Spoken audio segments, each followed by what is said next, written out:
Well, my thing that's sort of related is my hair's long enough that when I eat, it gets in my mouth, and I hate it. How is that related? I mean, solid bit of Seth trivia. I just don't really understand why That is not on my list of things I like. I have come on a mission of gravest consequence. For I am the Watcher, member of an ancient race far older than man. But though our power is great, we are pledged only to watch, never to interfere. But now mankind faces the greatest danger it has ever known. The danger of the Watchers of Earth. 199,999.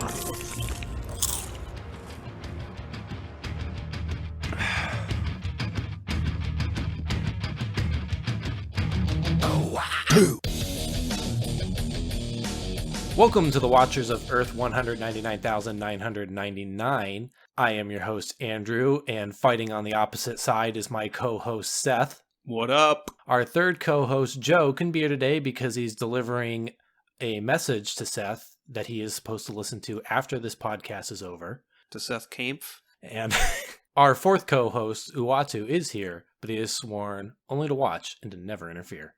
What a good dude. So today we watched Captain America Civil War, which originally premiered May 6th, 2016. We're getting close. Oh, no, we aren't. Oh, maybe next movie. Wait, we're getting close to what? What if we watch it on the same Oh, day? the actual day. I thought you were just, since you kind of stopped and said 2016 and then said we were getting close, I was like, what, to the modern year? Yeah, Seth, each movie is going to be closer to today. We're getting closer to 2021. How's it happening? You can't explain that. No, and we just released the first Captain America movie on the same day that we're talking about the third one. Which originally aired May 6, 2016. Directed by Anthony and Joe Russo, also known as the Russo brothers collectively. Written by Christopher Marcus and fan favorite Stevie McFeely. Political involvement in the Avengers' affairs causes a rift between Captain America and Iron Man.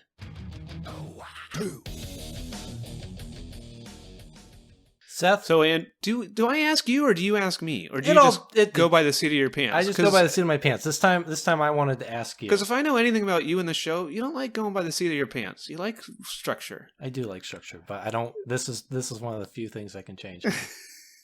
It's usually I ask you when I'm very interested in exactly where you land because it's going to determine the rest of the show. Seth, in a sentence or less, what did you think? I thought it was long. That's all you got? That's a sentence. You want more? You want a sentence or more? I mean, you can give more if there is more. If it boils down to it's long and that everything stems from that, then that's fine. There's a lot happening in this movie for nothing to happen. I know this is like the bad one. This is the one that Kirsten... So every time... Is this the bad one? This is the one that I know everyone loves. Well, I guess everybody loves all of them. I guess we're going to be on the same side here. Because... How? It's a civil war! I don't care for this one. I don't really like it. I thought this is the one everyone hated. Maybe everyone just hated the hangar scene because it was horrible CGI. The whole movie was horrible CGI. I will say, this movie is full of, really cool action. As individual action scenes, there's a lot of fun stuff. There's a lot of good comic booky stuff happening in this. I think this movie is complete and utter nonsense. I think the plot is garbage. I think the third act is the worst and drags down a movie that was already dragging. And it is, like you said, it is long. It is so long. It's only 2.5 hours and it feels so long. I mean, come on! So, every time Chris and I watch a movie, we sit in silence for 2.5 hours, and then we watch the first credits, and then we watch the first end credit scene, and then we talk during the credits. I used to not talk, and then I was like, whatever, fuck it. So now we talk during the credits. But I guess she would talk. I would ask her what she thought, and then I would withhold my judgment so that she would have to listen to our podcast. Get those views. Those listens. Anyways, this is the first one where Kirsten did not sit on the couch and talk about the movie. She had to angry pace. She immediately got up and angry paced. I guess as far as getting up and angry pacing, we have watched worse and more incomprehensible. I don't think this movie's incomprehensible. Like I said, I think the action is fun. The comic booky ideas that happen in front of my eyes are fun. I just think it's stupid. I think every bit of the plot is dumb. If you knew anything about Kirsten and her feelings on these Marvel movies and the 13 weeks we spent with them, She hates when the heroes fight. I mean, I hate when the heroes fight. And this is a whole movie. This is 4 hours of heroes fighting without any payoff. Without anything. It's droning. It is mind-numbingly droning. I don't necessarily disagree. There's like, I'm on the lookout. I'm going to let you know right now. I'm on the lookout for my second put-up. I got one in the can that I don't agree with, but I am on the lookout. So I've got one, and it is a cheap shot. I got one, and it's good, and it's a real one, and I got one, and it is a cop out, and I'm trying not to do cop outs with these. So if you got to put up, let me know. Let's jump in, but before we go all in, I have two things I want to kind of talk about before we start. And I guess we'll start with this one because I think this is the one that's most in isolation. When we watched Iron Man 2, we had an argument, and it's unfair to drag this back up, but it is relevant. We had a bit of an argument, and mostly because we were both answering two different questions that were both phrased with the exact same words in the exact same order. That's our special move. Which was Iron Man 2, is it a Avengers movie or an Iron Man movie? And so I was thinking about this because I figured we would talk about this. Yeah, where do you land on this as far as an Avengers movie? And I guess before I say, like, where do you land on this? This is an Avengers movie. Oh, this is so hard an Avengers movie. You're right. I mean, this is barely a Captain America movie. It's only a Captain America movie in that it is a direct sequel to the events of the last Captain America movie, while being a mostly direct sequel to the other Avengers movies. But it's pretty much it's direct fallout from Winter Soldier specifically in the Avengers tangentially, whereas it focuses a lot on Cap, but not very much more than it focuses on Iron Man. This is an Avengers movie. This is an Avengers movie. I was under the assumption that we were discussing if this would be an Iron Man movie or a Captain America movie. We can do that too, and I would. And I guess I must have forgotten that it was either Captain America or Avengers. So I was under the assumption we would have this discussion on is this Iron Man Civil War or is this Captain America Civil War? That's a good point. Which do you land on here? If you land on either, I believe I'm differing to you. And I would say this is a Captain America movie more than it's an Iron Man movie. Now, it's very close. It's an Avengers movie first and foremost. I would agree. It's very close. Because I think it focuses... There's more scenes and more focus on Captain America, but I would say I agree. It's very close. I also want to say, like, I've said this before, but, like, I really want to hammer it home here. I hate Iron Man. I hate Tony Stark. I hate Robert Downey Jr. as Iron Man. I hate him. As soon as he shows up on screen, I hate him. I don't believe him as someone who is remorseful for anything he's done in his life, let alone the stuff that he did as part CGI of young Robert Downey Jr. How about weird CGI? A lot of things in this movie, but yeah, I hate him. Like, I really do. He is obnoxious, and I don't know if I hate him. I can see why I find him extremely irritating. He's not my favorite. I'll put it that way. Kirsten brought up a good point about how he at least kind of has a character arc in this. Again, I think it's the same as a lot of the character arcs we've talked about in these movies, where he has a character arc as in the movie tells us that he has changed, but we don't really see anything. Like, if anybody has any change, it's not over the course of events in a single narrative. It's you get to the next movie and now they say they're different and they are a little different. Mm-hmm. And while Captain America doesn't really have a character arc, his whole thing is that he doesn't change. Yeah, if I learned anything from this movie, it's that they're never going to stop. So here's another question. Who do you side with if you had to pick a side? Like, if Captain America and Tony Stark, but like you were in the schoolyard and put me in this situation here. Make a mindscape for me. Okay, picture yourself. You're 12 years old.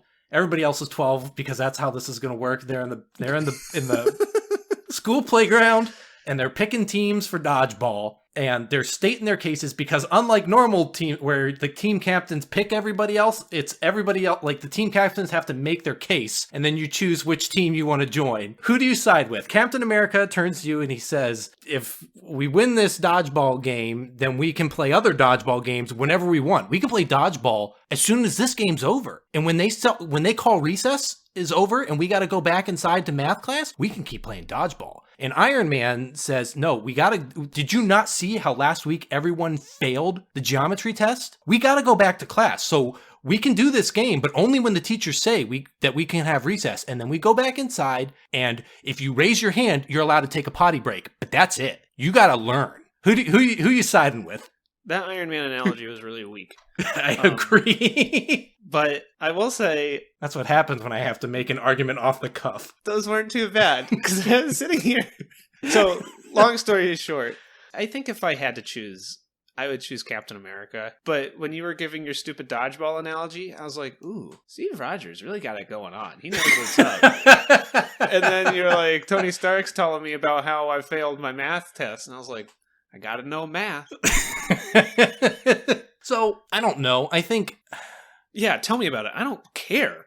I guess we'll talk about the comic in a bit, because that was... I mean, I keep diverging into different questions. I had 2, and I've turned it into 5. That's okay. In this case, like, I agree with both sides state decent cases as far as the movie actually goes. Like, Captain America's whole thing is, like, they're either going to order us to do something we shouldn't do, or they're going to stop us from doing something we need to do.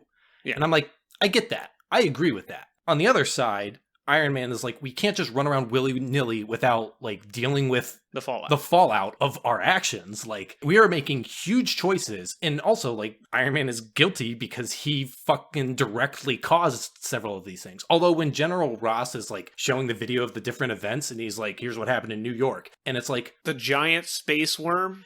And the only thing that's like, this is our fault, is they show specifically clips of Hulk, like, smashing into buildings, and it's like, okay, but the aliens were also doing that. Like, I get it. Like, the Hulk is like, I guess, a last-ditch effort here, and, like, you can't control him, and I get that, but also, like, I don't know. Like, plus, like, Ross mentions that, like, or maybe it was Stark, mentions, like, oh, do you know where Thor and Banner are? And it's like, are you really worried about Thor? Like...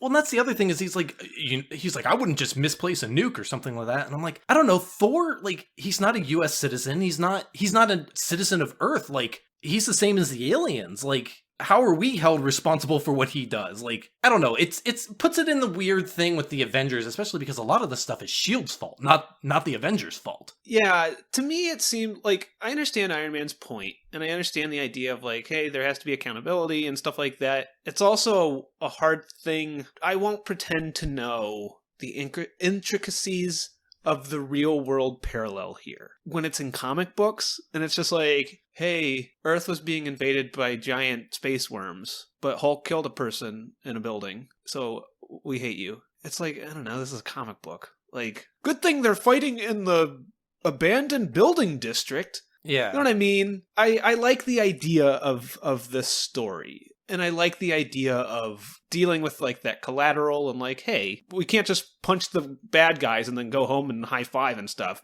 and leave a place totally desolate and blown up. It's hard to kind of look at this as, like the stuff with Quicksilver and Scarlet Witch. Like, when they're getting on him, I already forgot the fake name, Sokovia or something. Mm-hmm. When they're talking about Sokovia, it's like, dude, we didn't raise the giant city into the air. Like, leave us alone. True. And I guess I also wondered, like, how much information is public? Because Avengers 2 happens after Winter Soldier, right?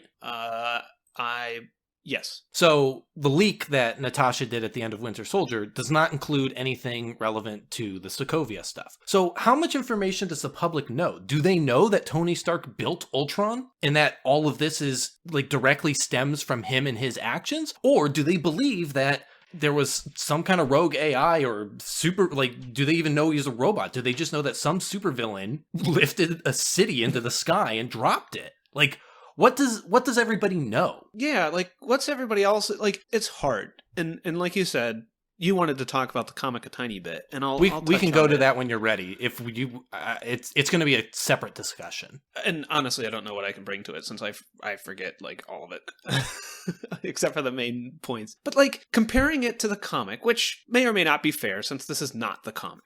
But, like, I thought Stanford blowing up was better. That was like, hey, a million heroes are running around. These guys did a stupid thing and blew up a school, and like, we need to wrangle this in. The problem is, in the Marvel Cinematic Universe, there's like, I mean, there's a lot, I guess, but there's not like a million like there was in Marvel at the time of Civil War. Do you really need to, quote unquote, wrangle all of these people? Like, you kind of know who they are. You know who they are, and they already work for the government. Yeah, and like, they've been running around for 8 years. Like, as of this movie, there is one rogue vigilante that we know of, Spider-Man, and as this movie puts it, he's been out there for 6 months, and all he does is stop muggers. And like, yeah, you can argue that like, hey, Banner's a nuclear bomb waiting to go off, but he hasn't. And like, you know what I mean? Like, even Hulk, who should be kind of that like, when's he gonna blow, isn't really portrayed that way in these movies. Like, these movies haven't got to a point to warrant Civil War. The movie, like, the big thing that sets it off in this movie is that a bomb blows up that, like, Crossbones blows himself up. Actually, so before we get, because this is a separate discussion, I do want to just say, like, I had brought up the comic to you earlier this week, where I made fun of Penance.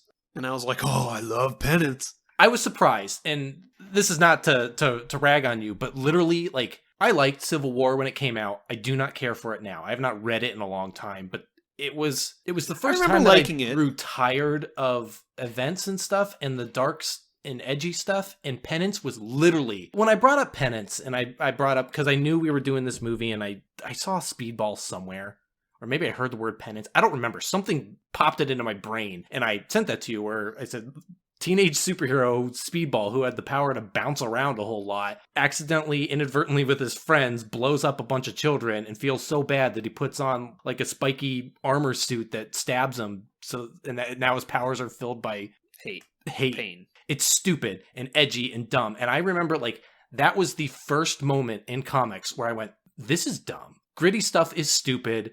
This is stupid. I can't believe that somebody actually wrote this and thought it was a good idea. You're like, I hope I never meet anybody who likes this shit. And when you were like, I like it that his powers work like that and all, I was just like, I don't know who you are. I don't know who I am anymore. Like, it was... Civil War also has a weird spot where that was when I was getting back into comics. I don't know. Like I said, I like the idea of accountability. The weird thing, I think, about Civil War, and what really soured it to me as I was reading it, because like I said, I liked it at the time, but by the time it was over, I was just like, I don't care for any of this. And part of it is the fact that in Civil War, they wanted to do the whole, like, choose your side thing. And so there was a whole thing about, like, who's on what side and, you know, who do you stand with? But as far as the story goes, there is a right and a wrong.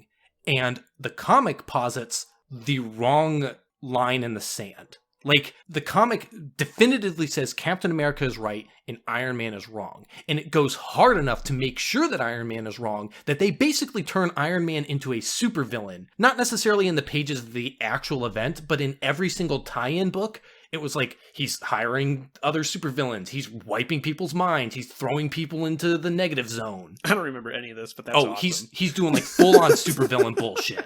To the point that when I started reading Iron Man, the run that I read, part of that was fixing that stuff, to the point that like Tony had to somehow like a computer reboot his brain because of like something that happened to him. I don't remember. And so he no longer remembered any of those. He wasn't a Hydra agent all along. He no longer remembered any of those things that he did, so that they could be like, he can't be held accountable anymore, because we know that we basically turned him into a supervillain. And it had to say, like, Captain America's right, Iron Man is wrong. But logistically, Iron Man is right, and Captain America's wrong. When you have millions of superheroes running around, especially teenage ones that, like, they blew children up making a reality TV show, you need accountability. You need accountability. They need to be registered. Like, I know that, like, when you get down into the nitty-gritty, if this happened in the real world, there'd be a much larger discussion about, like, you know, where does accountability lie? You know, how much information is too much information? You know, you can't turn it into, like, a police state. You can't just, like, you know, register people. Like, it gets into a weird territory. But the black and white of it, you know, the comic posits it as, it wants to say gray, but when you read everything, it is very literally black and white. And when you have to look at it in black and whites, like, Captain America is wrong. Like, these people, the fact that he's just like, they're like, you got to register and, you know, people got to start giving up their secret identities. And he's like, no. And then he smashes through a window on the helicarrier and rides a jet off like a fucking skateboard. You're like, okay, dude, like, you are unhinged. Yeah. Like, Iron Man is correct. But I feel like there is wiggle room in the MCU in that there's not a million kids with superpowers running around.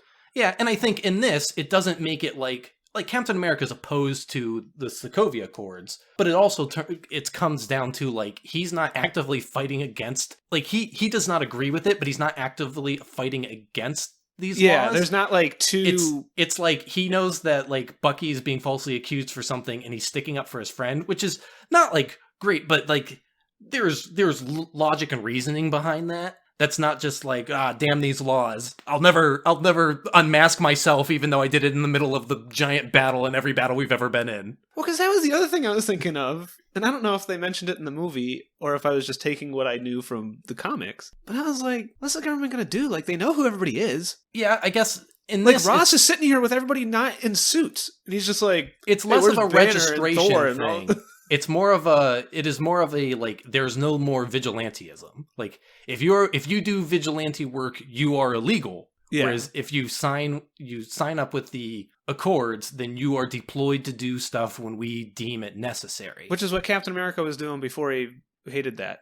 Absolutely. And also, like, I don't know what happens with Peter Parker during this, because he's absolutely a vigilante. And as far as I know, there's no fallout for him not publicly unmasking or signing any accords because he's like 15. I think it's weird that, I know why, it's because of the comics, but I think it's weird that Tony goes to Peter and is like, hey, join my side, even though you've been doing what you've been doing forever and you don't want to be known, and like... I think everybody's sides make no sense. This is a movie where things happen in order to let other things happen, and everybody has to kind of be an idiot or stupid or emotional or choose a different side so that the teams are even. Do you remember when Black Widow was letting Steve and Winter Soldier go and Black Panther was chasing him and she just kept shooting him she shoots him with her bracelet. She shoots him with her bracelet.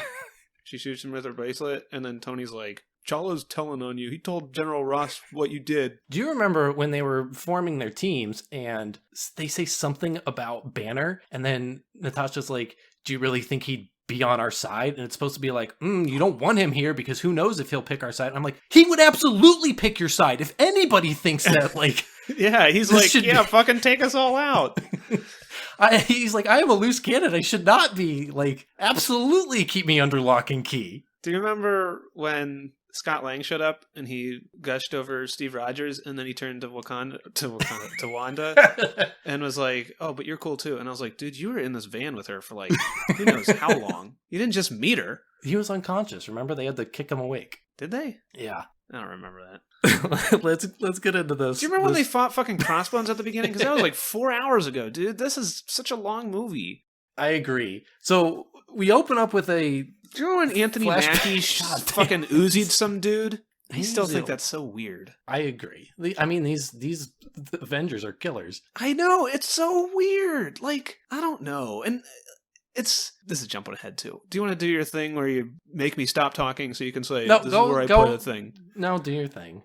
Go nuts. So, how come, I know it's because of the comics, but why does Winter Soldier have a super arm that he does everything with, but he's like, I use a gun. I'm like, but you have a super arm. And you spent the whole movie doing super arm stuff. And you're very capable. You were like fighting against guns with your super arm. Yeah, but the super arm can only punch as long as the super arm. The gun can punch forever.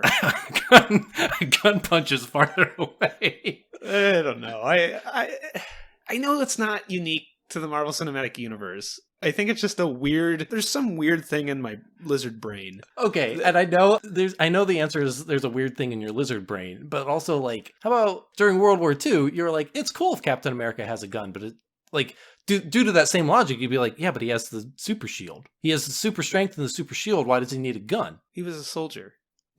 So was Bucky. He was an assassin. Bucky's removed from soldierism. He's an assassin. He's a super assassin. I don't know. You're not wrong. I'll concede. But there's something about these movies that, like, I can read a comic book and be like, these colorful pictures sure are fun. But then when I watch this movie, I'm just like, well, they all got guns and say bitch. I'm not wrong, right? How about Peter Parker says shit? How about Tom Holland is like 40 years old? How about Crossbones calls Steve a bitch or something, doesn't he? I have no idea. I don't He's remember. like, you're a scaredy bitch, Steve. Maybe.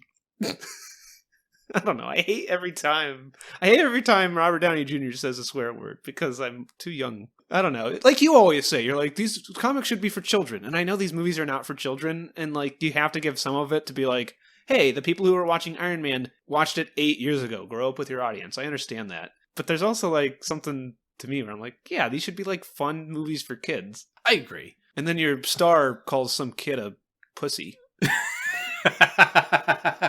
Like, boy, I hate Tony Stark.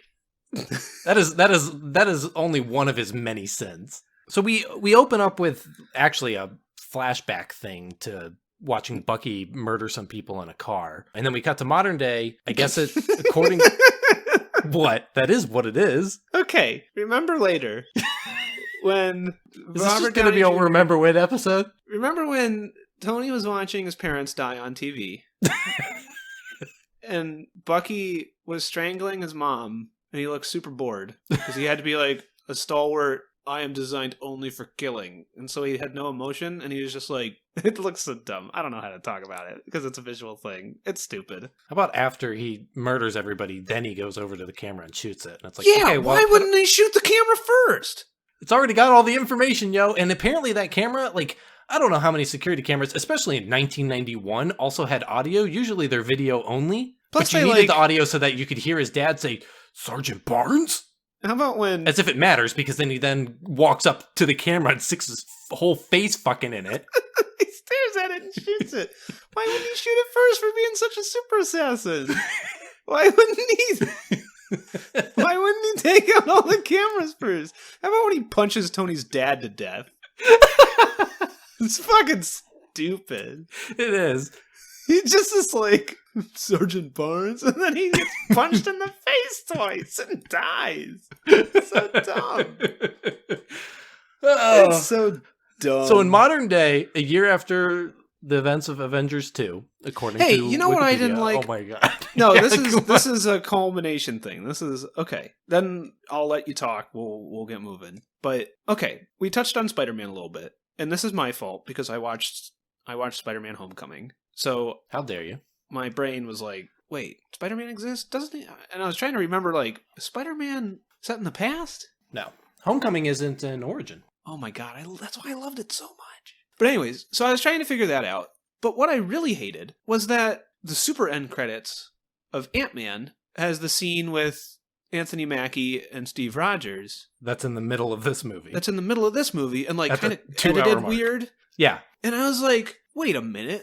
Did that happen? Like, where does this take place? Like, I could not figure out the timetable of like, okay, Anthony Mackie and Steve Rogers already had Bucky, but now he's evil. Yeah, I had actually forgotten. I had forgotten that scene happened until it happened in this movie, and then I was like, oh yeah, that must have been, I guess, the future when we saw it. We were swimming around in Thor's future jacuzzi. Future jacuzzi. So the Avengers are in some country. Lagos. You didn't, because I hated these. This is a stupid, dumb minor thing. I got real. What, sick all of the those locations? Giant location. Get used tags. to those. I got They're in so the next sick of 2 that. Avengers movies. I don't mind it. Like I said, though, like you've called it out or called me out for it before. Like those pop up on the screen, I immediately forget them. Like they're there, and I go, oh, this is where we are, and then Then you're out like, of my where brain. are we? I don't think it's aesthetically pleasing. Like, it's fine if you have like 2 locations or whatever, but just seeing it all the time, I was like, okay, I get it. It's a weird thing that I don't know why it makes me think of like something a TV show would do, not a movie. And I don't know why. It feels out of place. There's something jarring about them. I agree, but I don't mind them. Anyways, we're in Lagos fighting Crossbones, which I deduced because the movie doesn't tell you, right? I think they I'm do smart. they either say his name or I think it's on the newspaper, but it might be smart. I was like, I think this is Crossbones. Is this Crossbones? And I was like, he's got an X on his chest. I think this is Crossbones. And then he had like weird stabby arms. I was like, I don't know Crossbones enough, but he uses guns. Did you recognize him? Like, not as Crossbones, but from where you've seen him before? I did not, and I was trying to be like, are they referring to an off-screen? Like, there's a history between, like, the Avengers have been doing stuff forever, like we've kind of questioned here and there. But then I looked it up, and he's the guy from the elevator. He's like the one S.H.I.E.L.D. agent that we get a lot of FaceTime with in Winter Soldier. Do you remember when Steve fell in love with Peggy's niece? I don't know about fell in love with. I remember when he weirdly kissed her after they've had like 2 conversations, and he apparently never learned her last name until She was also undercover. the day before. Yeah, her whole thing is weird, and without going too far in the future, I don't really understand what they're doing with her. In the speech she gives at her aunt's funeral flies directly in the face of where she ends up going, where she currently stands now in the Marvel Universe. I don't know. It's just that weird thing where when you think about it, it's like, yeah, I get Steve isn't old, but like he's old, and I get Sharon Carter isn't Peggy, but she's related. I guess the old thing is whatever. Now I'm where you were in Winter Soldier, where I'm just like, he's been around. He gets it. He's been around, yeah. But the Peggy Sharon thing is weird. It's weird in the comics. It's weird here, especially like I think in the comics. I mean, I don't really know. I've never really cared one way or another about Captain America or any of this. But I think like I don't know when she shows up.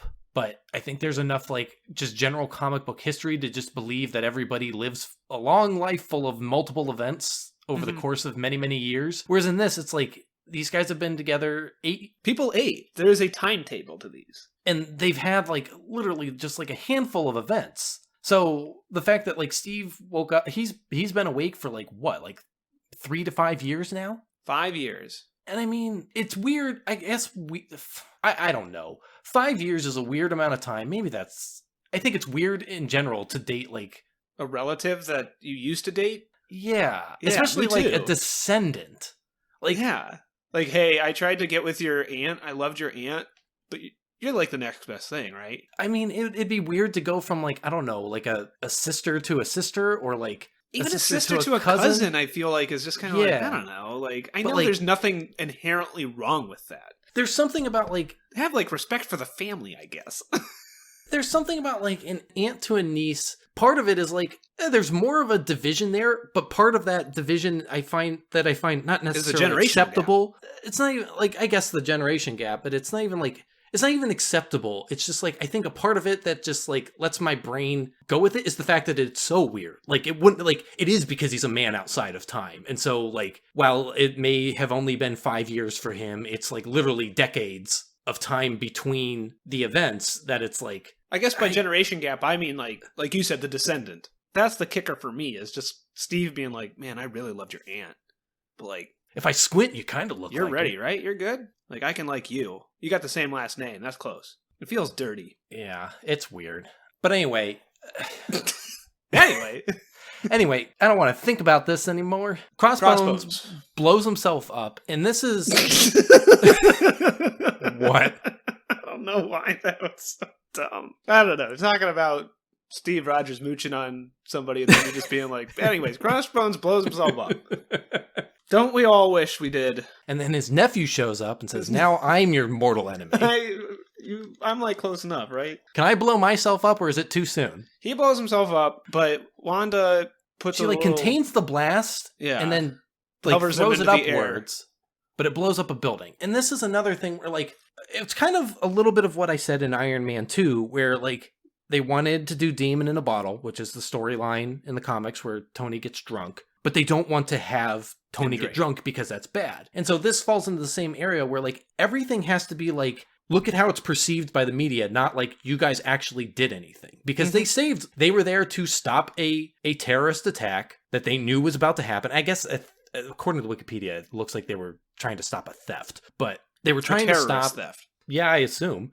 I mean, they knew it was Crossbones, right? Yeah, I think so. Yeah, because he had the newspapers. Captain America in the hotel had newspapers of him. Crossbones, one night only. They're there to stop something that would have been bad if it had happened. And there were casualties. And I guess, like, I don't know, if they were a government-sanctioned group, like... Nothing would have changed. Yeah, the same thing would have happened. The only thing is, like, the government, I guess, would have had their back. Although, normally, with those sort of situations, especially when they're, like, hiding incognito and stuff, it's like the government will disavow you if this happened.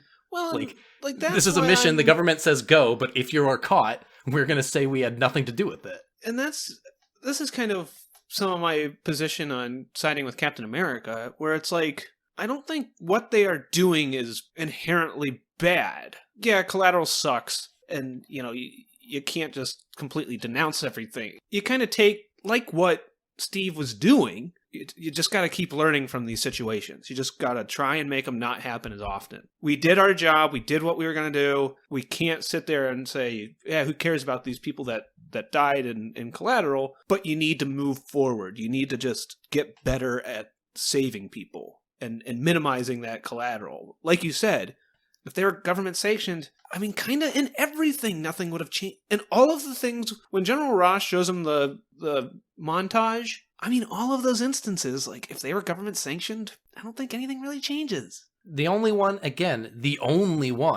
that I think is a direct reasoning to the Sokovia Accords, like, that I can follow, and is one that would change with government sanction, is Ultron. And that's because Tony did that on his own. Well, he did that with Banner on his own. But even then, like, That's if they had like pitched it to the government, that's outside of superheroing. Like, well, and that, yeah, and on top of that, like, did they just make it so that Tony can't do robotics anymore? You know what I mean? I see that, but at the same time, like, what he was doing with that is no different than what Nick Fury was doing with all the Hydra tech in the Avengers movie that pissed off Captain America. If he had told the government, like, in the movie, in order for it to be something that he has to feel bad about doing, and in order for the movie to have, like, drama, he's like, the government's going to take this staff away from us in, like, 3 days, so we got 3 days to figure out what, how to download all this information and do all this stuff. Banner, let's go. But logistically, if they had signed the Sokovia Accords back then, and they were all government sanctioned and stuff, like, he would have told them, like, hey, you guys got this thing. Here's this thing that I can do with it. I've been studying it. Here's the stuff I can do. We're going to bring in people. I'll have more time. Yeah. Yeah, it's all weird. And I don't know. They blow up the building and it's like, oh, that sucks. But, like, where's it any different than anything else that's happened? Like, it's not good. It sucks. But it's also like, I don't know, that bomb would have been worse if it happened on the ground. If it took out that building from there, she shot it directly up. Like, that was a 90-degree straight into the air. Like, if it had stayed on the ground, I mean, it would have killed probably more people because there were people around it, and it would have still taken out the building. The only thing is, like, I don't know, if they had not been there, then Crossbones would have stolen the thing and never blown himself up. But I don't know. It's stupid. It's really stupid. But there's a lot of good action in that scene. The only thing is the shaky cam. There's way too much of it, and I think it slows down by the end of the movie, but There is a lot of shaky weird cam. CGI. Everybody moves, like, a little too fast. Everything's, like, sped up a little bit. A lot of shaky cam. I did not like these, like, action scenes. I thought there were a lot of fun things. I thought there was a lot of, like, interesting uses of powers and a lot of fun. I love seeing action beats. Black Widow do cool acrobatic fighting. Mm-hmm. I will say that. And, like, riding a motorcycle and sliding it into some dude's legs. That's cool. And then, like, riding a motorcycle and, like, doing standing up on it and then jumping over cars. That's cool.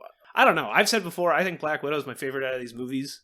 I agree. She does cool things. She's fun to watch. I think her first, like, big action thing when she comes in, she, like, she jumps off of a motorcycle, but she, like, comes in and, like, jumps into a dude and then, like, knocks him into towards a truck, but then, like, kicks herself off the truck and then, like, body slams him into the ground. It's awesome. Mm-hmm. She does a lot of really, really, really fun stuff, but that's also where I was really noticing the shaky cam. Mm-hmm. But there's a lot of fun powers and stuff that happen. It's just, yeah, it's the rest. Who's all there? Steve, Wanda, Anthony Mackie. Do you like how we use some people get their superhero names and some people are just the actors? So there's Captain America, Falcon, Wanda, Black Widow, and Scarlet Witch. I think that's it. Just the four of them. Okay. I kept and Iron Maiden. War Machine. That's it. I was going to say Iron Machine. Longer. That's all right. Iron Machine. War Machine's there too. Is he? I believe so. I think he shoots missiles. I'm 90% certain he's there. No, he's not. I just looked it up. Captain America, okay. Black Widow, Falcon, and Scarlet Witch. Okay, I thought he was there too. But okay. And don't forget Red Wing. Red Wing. I'm not going to thank that. It's a machine. Give a little kiss. So they get back. That's when Thaddeus Ross returns from the Incredible Hulk movie that retains nothing else. But he's no longer general. He's now the Secretary of State. He's the one that tells them that there is now the UN is trying to pass the Sokovia Accords, which speaking of General Ross, completely unrelated. Mm-hmm. Well, now he's Secretary of State Ross. Secretary Ross. Give me my coffee. I was gonna say the same thing. I was like, he's not gonna laugh at it. I wouldn't have laughed at it if you said it. I know you wouldn't have. That's why I didn't. People like what they like. When I was putting together those Marvel Champions tuck boxes, and I was looking through Hulk stuff. You found a lot of Thaddeus Ross. You found a lot of Thaddeus Ross fan art. No. Hulk dicks. Okay, people can like what they like, but who's sitting there and being like, man, I really got this Hulk story that's got to get out there. It's about Hulk, and he just, like, destroys everything. It's awesome. He just punches things a bunch. What does Hulk do? Are you just talking about when you were looking at Hulk stuff and you were just like, every Hulk thing is the same Hulk thing? Yeah, I mean, like I said, I don't read a lot of Hulk. I don't really care for the Hulk. I have They do been an interesting... reading... Like, I know people love, like, Old Man Hulk and Old Man Logan, but that's kind of, like, tangential. Like, the Banner stuff is always the most exciting things for me in Hulk stuff. But then you just, like, the reason I bring up Ross is because, like, I don't know, you get Red Hulk and Gray Hulk, and it's just like... I have zero interest in Red Hulk and all that stuff. Are people just like, man, remember when Hulk just, like, beat up another Hulk? That was awesome. Even Abomination is just like another Hulk. Well, that's the problem with Hulk is, like, there isn't a lot you can really do. It's basically one story that you just keep telling, which is true of a lot of characters. I've been saying, I've been reading the Chip Zdarsky Daredevil, and it's good, but there's one Daredevil story, and it just it's just retold, remixed a little bit, but it's told over and over again. I will say I can't remember what it's called. I think it's called Invincible Hulk. I think I have heard good things of, like, the recent stuff, but I was just thinking... Well, that's what I'm trying to say. The recent stuff is different, though. It is more of like it's like a horror crime book. It's different. The Hulk is smart. The Hulk only comes out at night, and the Hulk also, like, generally Banner dies, and then the Hulk appears, and then the Hulk, like, hunts down the people that killed him, and then there's... It's gone on from there, and it's turned into less like science fiction and more like mysticism and stuff, which I don't care for, but it's also different, so therefore it's also interesting. I don't know. It's hard to really explain. It's interesting. I was just thinking, like, who's sitting out there and is like, I got this Hulk story I just gotta say. It's about Hulk, and he's, like, mad, and he fights things. I mean, Hulk is a power fantasy for people who like power fantasy. Even, like, World War Hulk, it's just, like, I feel like every Hulk writer, no offense to Hulk writers, is just like, okay, but then he's gonna smash the Avengers, and then he's gonna go to another planet and fight aliens. Well, like I said, like, the Hulk is a power fantasy. He exists as a power fantasy. Like, nothing against fans of the Hulk, but from what I can tell, not based on talking to really fans of the Hulk, because I've only known one Hulk, but aptly named Hulk. But I've only really known one Hulk fan. The fucking nerd is the better part of the Hulk story. That's my hot take. I don't know if that's a hot take. But, like, there's only one story, and, like, based on the stories that are out there, it seems like the people like Hulk because he smashes things. He's a power fantasy, and they just want to see him smash more and more things and be the strongest smasher that has ever smashed. And like you said, it's not only limited to Hulk. People like their superheroes because they have the same story, and they get to read that story over and over. Neither here nor there. I just keep seeing Ross, and I'm just like, they're going to turn him into fucking Red Hulk, and it's going to be stupid. So anyway, he tells them about the Sokovia Accords. He tells everyone that the UN is going to, like, meet to pass these accords, and I guess it would go better if the Avengers sign them. If they don't sign them, then they will be asked to retire. So everybody kind of argues on different sides of things. I really, again, at this point, I don't understand why anyone is against it, except for, I think Captain America gives a decent explanation, but the infighting is kind of dumb. Like I said, Captain America's explanation of, like, they might make us do something that we don't agree with, or keep us from doing something where we could help. And I get that. But it's also just like, I don't know, I agree with these accords, but I also don't agree. Like, it's less that I disagree with the accords and more I disagree with the situations in the movies that cause them, because I don't think the accords would solve any of the issues that they're talking about. Yeah. And I do not believe Tony Stark. Like, I don't believe his whole, like, remorse. I feel bad about this shit. Like I know he does, but I know that he does because I know that the movie believes that he does. But I don't, he's still a jackass. He's still, like, he doesn't seem like someone who takes responsibility for his actions. Like, when they are arguing, he says, like, I discovered that my weapons were being used and I didn't like it, so I put a stop to it. And it's like, yeah, but you did it for you. And I just, like, I don't believe that you care that anybody is hurt. And, like, this is a thing. This is a thing throughout these movies, is, it's a reoccurring thing of, like, Tony feels bad about the things that he did because everything's his fucking fault. But everything's his fucking fault, and it continues to be his fucking fault. I don't know. I just, like, I'm done. Like, I don't need to see Tony Stark ever again. And unfortunately, there are still at least 2 movies that he's in. I think only 2. I'm trying to think what's left. I think he's just in the other 2 Avengers movies. No, because he's also in the fucking Spider-Man movie. Yeah, so there's 3 more movies he's in, and I'm done with him. I hate him. I actually hate Tony Stark. He is the worst. I cannot believe that this is the character that everybody latched onto. And you sent me that thing where there was, like, a petition to, like, bring him back, and it's like, no, maybe you didn't send that to me. No, I don't send you those things. I don't send you petitions. There was some, maybe I saw it on Twitter. There was something about, like, someone had a petition that was like, bring back Tony Stark. He's the center of the universe. It's like, fuck you. Fuck him. Like, he sucks. Is he, I mean, because he was the first movie, like, okay, the Infinity Saga. Is that Tony Stark's story? Yeah, I would say yes. I would say if there is a central character to the entirety of the Infinity Saga, it is Tony Stark. Cool. I mean, I don't even know if he definitely is, but I think it also comes down to, like, you could argue. But I think, like, he is kind of like the Captain America, Tony Stark Civil War thing. But I think, like, he is literally at the center of everything. 90% of the things are related to him. I think the series, he has, like, a story that is told, like, you've been seeing it, like, the remorse crap, like, it continues. And I don't think, like, I mean, we'll get there, and I'll talk about it when we get there, but I don't like him. Like, I don't care. I don't need to see him again. I don't believe him anytime he shows up and he's like, we got to be held accountable, but also I'm still going to be, like, a sarcastic dick who's quipping jokes and making everything worse. Because, I mean, like, again, like, this movie posits him being like, we got to be held accountable for our actions, but literally everything is also his fault. Like, it's also Captain America's fault for, like, going rogue, but also, like, he puts a lot of things, like that whole ending fight, that's all Tony's fault. Yeah. And he brings other people in to cause it to be as bad as it is. And at the end, like, he gets mad about the whole thing that happens with Rhodey, but that's his fault.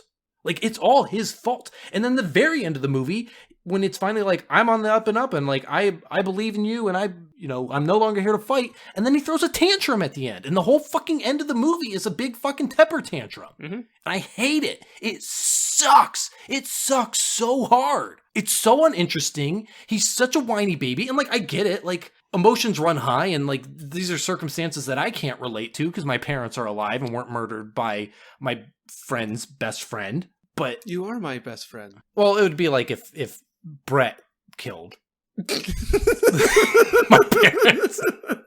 And I'd be like, Pete be trying to hold me off and be like, he killed my mommy. He's like, no, it's not him. He's my friend.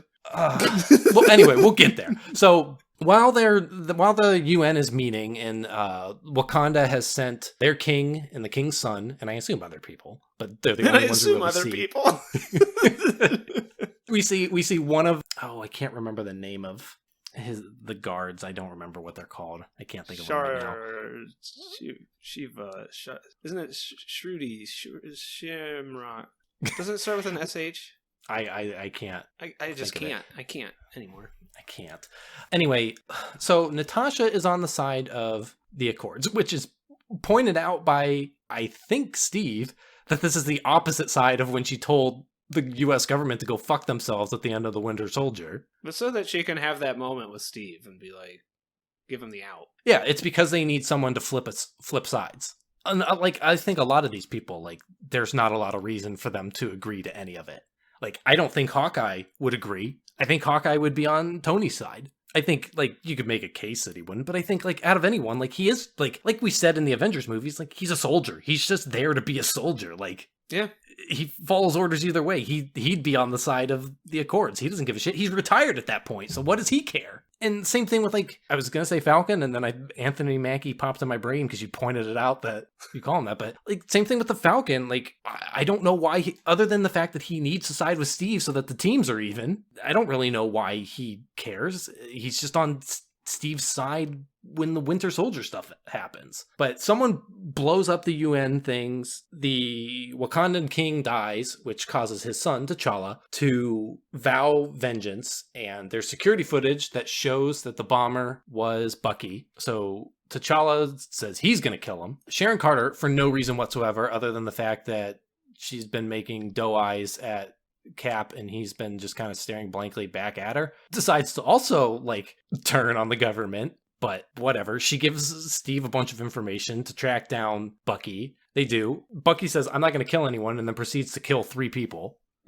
He says, I'm not going to kill anyone, and then absolutely kills at least 1 man. The guy that when they take he takes, like, the battering ram that they used to break down the door and swings it into this dude's chest, and he leaves a dent where his head was in the wall. That man is not breathing. He didn't kill him. He made his family do it. But Captain America and the Winter Soldier try to escape because the government is trying to capture the Winter Soldier because they believe he did the bombings. Black Panther shows up in I don't care for chase scenes. I kind of like this one. Oh, I think there's a lot this was the worst chase scene ever. Are you kidding I think there's me? a lot of fun stuff that happens. Oh, you mean fun stuff like this weird, like, CGI running where they're running faster than cars? Oh, the running it's so stuff fucking sucks. Stupid. I guess I'm thinking of just a couple specific moments, like when Bucky, like, decks a dude and then midair, like, grabs his bike and starts riding it. And then, like, when the Black Panther jumps on his back and then he's, like, dragging him on the ground and he's got, like, using his arm. I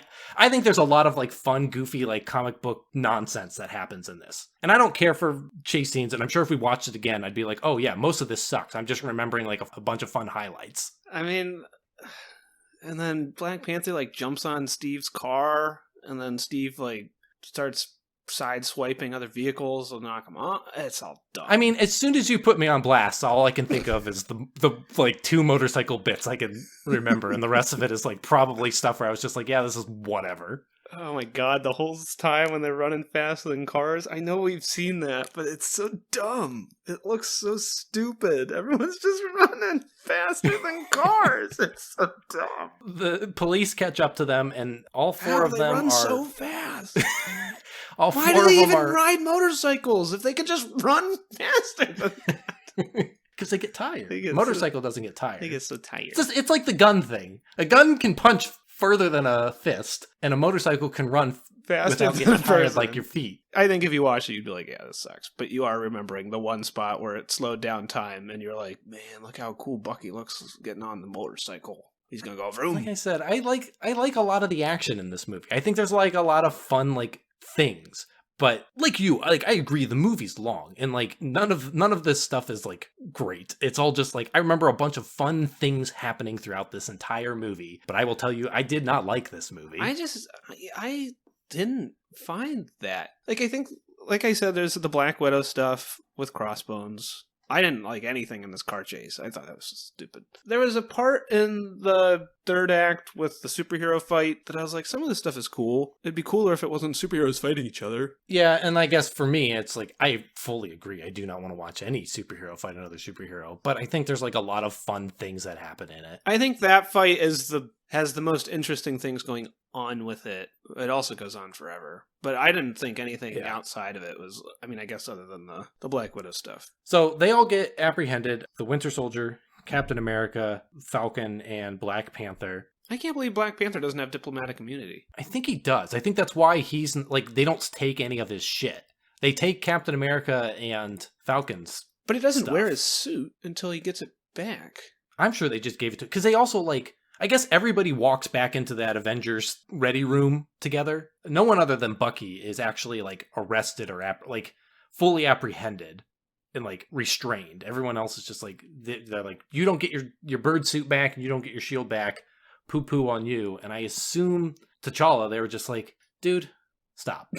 Put away the kitty cat claws. Someone from the UN apparently comes to evaluate Bucky, and they just, like, leave him alone in the room with him. He causes the power to go out. He also reads all of he has the little, like, ledger, I guess, that gives the secret code words for... To wake up the sleeper agent. That's the other thing. Because at the end, Bucky's like, I don't know what's going on in my brain. It's still there. I mean, don't you just have to say the word? Like, yeah, I mean, I guess anybody could say the word, but not everybody knows the words. Zemo just spent all his time on Earth trying to figure out these words. Yeah, but I guess, I don't know. There could be other people that know it, or it could, maybe he's also just like, as long as this is in my brain. I don't want to be a part of anything. I think there's an argument to be said that, especially in this movie about like, you know, we got to keep these super people on a leash. I think there's something to be said that like, I can't trust myself to be in control. I think there's a fair argument there. I just think it's weird that it like, hey, dude, people got to say like 14 words in order. Like, I like how when he's reading the words and Bucky's like, no, and then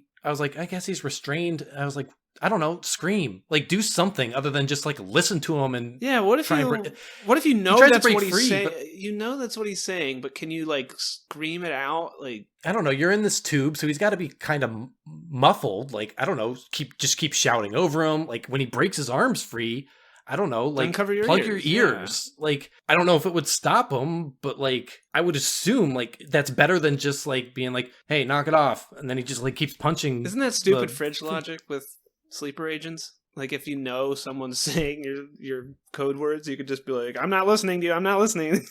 Yeah. Isn't that stupid? But anyway, so Zemo turns him back into the Winter Soldier, and the Winter Soldier, I don't know, Falcon and Captain America go down, they find Zemo, Captain America immediately is like, I know you did this, I ain't falling for any of your bullshit, and then the Winter Soldier fights him. I don't know, there's a whole bunch of like fighting that goes on, and then the only thing that somehow Captain America and Bucky kiss are in the water, and I don't remember when it happens. I just remember when it's like a reverse of the Winter Soldier where... Does he jump out a window? I mean, he has to. I think so. I just remember when he's in like the food court and he fights the food court. Tony's... Yeah, it's like the entrance. I don't think it's actually like there's all those tables, and that's when Tony shows up. Tony shows up and he's got that single gauntlet on. Oh yeah. And he like stops a bullet. Yeah, okay. I think Black Panther shows up at that point. I don't know if he shows up in costume or if he just shows up in... I honestly, like, this is all a blur to me. I just remember... I don't remember them popping out of the water. And then the next time we see them, it's that scene from the end of Ant-Man where his arm's in, like, a vice. And he's like, I'm back to me. I remember your mom's name and you put newspapers in your shoes. Sounds stupid when you put it that way. From Bucky, they learn that Zemo wanted to know where this Russian base was where the Winter Soldier was frozen. Oh, because Captain America is strong enough to keep a helicopter from moving. Oh, yeah! That's what it was. How dumb. I thought that was another fun thing that I completely forgot. That's like a fun, like, superhuman, like, nonsense thing that, like, a lot of the, like, you talked about, like, you liked Thor because you were like, it feels like a bunch of comic booky stuff. And I, like, fully disagree. In this movie, I'm like, this is where all the fun comic book stuff is. It's complete nonsense, and most of it is heroes fighting heroes, and in the context of the movie, it makes no sense. But devoid of that, like, as just individual moments, it is full of, like, just, like, fun comic book nonsense. I can't take it out. I can't devoid it from the movie. Like I said at the beginning, like, I can open up a colorful picture book and be like, look at Captain America. Then what the hell happened in Thor? Because in Thor, you're like, I don't know, it was fun comic book stuff. And I was like, the whole movie's so boring. And I didn't think it was fun comic book stuff. I thought it was just boring crap with more boring crap around it. I think Thor, and honestly, I don't remember, like, any of it. I mean, Thor was the break away, to me, from Iron Man's groundedness. And I don't think you can deny that. I do. Being, like, opening up Asgard and all of, like, that stuff. You're right, like, as in, it's a breakaway in scope, I guess, but in everything else, like, comic booky nuts? No, it's the same dumb action movie action. Like, it's just meatheads slamming into each other.